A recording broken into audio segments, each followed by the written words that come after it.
Welcome to Charts Today. My name's David Linton, and today's edition for Monday, the 17th of January, comes to you from Fuerteventura in Spain. I'm meant to be back in London, but unfortunately, I got COVID at the end of last week, and it's been quite a hit. So we're definitely not through this pandemic yet, if you've managed to catch it. But I'm on the up. So we start by looking at the dollar index.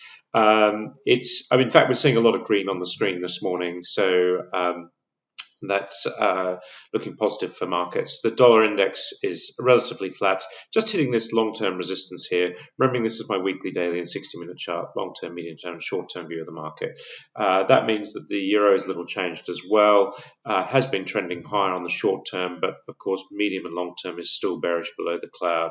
And if we look at sterling, sitting at 136.78, looking stronger all the time here as well.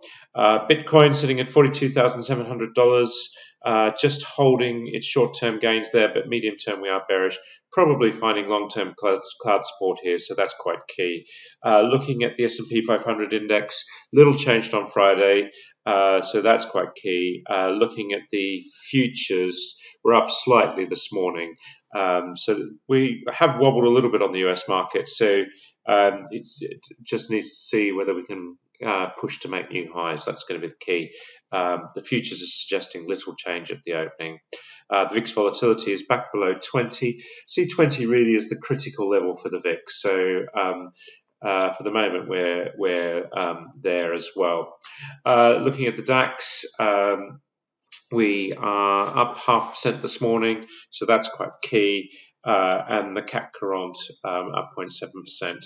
The S&P, the Japanese market was up. The Chinese market still falling a bit lower, and the Sensex also just trending lower. Gold holding 1820.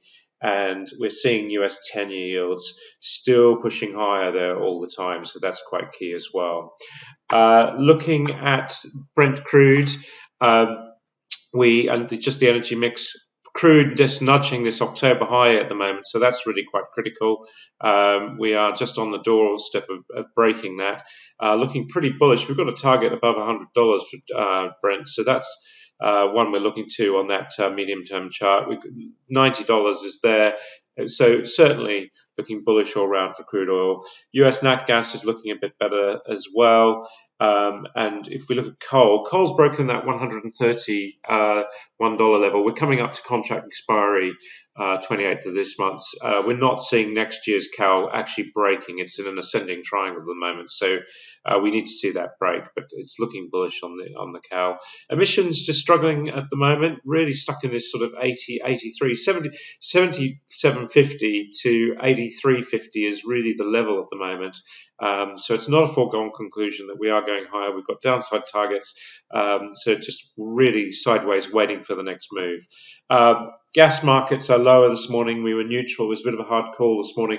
Quite good that we put in the higher low at the end of last week versus the low we saw at the end of the year, but we still do need to break this 100 level for prices to rise. We've got a couple of upside targets, so we might see this just flat at the moment. And the same with MBP, down 2%. There was a time where that was quite a big move, but of course with the volatility we've seen in recent months, 2% is not such a massive move. We were actually bearish power, German power this morning to clients for the day.